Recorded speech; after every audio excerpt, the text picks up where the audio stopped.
Welcome to our channel. Today we how to transfer product data from AliExpress to Shopify via DSers, full guide step by step clearly. To begin, ensure you have your Shopify store set up and ready for integration. Next, navigate to the DSers website and create an account if you haven't already. Once logged in, connect your Shopify store by clicking on the Connect to Shopify button. You will be prompted to enter your Shopify store URL. After entering the URL, authorize the connection by following the on-screen instructions. Now it's time to import products from AliExpress. Go to the DSers dashboard and click on Find Products in the menu. Use the search bar to find the products you want to import. Once you find a product, click on the Add to Import List button. Repeat this process for all the products you want to transfer. When you're ready to import your products, click on Import List in the menu.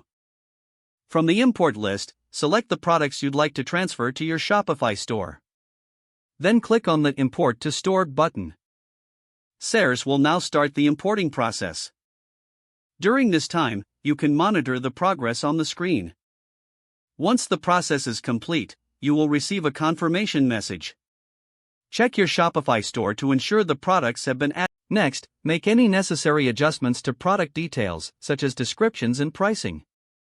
Finally, review everything to ensure your store is ready for customers. If the page does not load, refresh the browser or try again in a private or incognito window.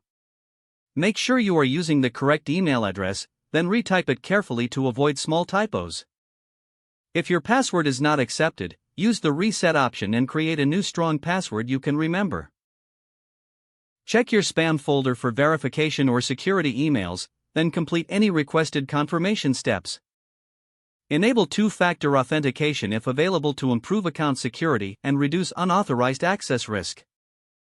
After signing in, review your profile details so your contact information and settings are accurate and current. If you see an error message, note it down and try again after restarting your device and internet connection. Log out when you finish, especially on shared devices, to keep your account and payment information secure. If the page does not load, refresh the browser or try again in a private or incognito window. Don't forget to like this video and subscribe to our channel for more step-by-step tech guides.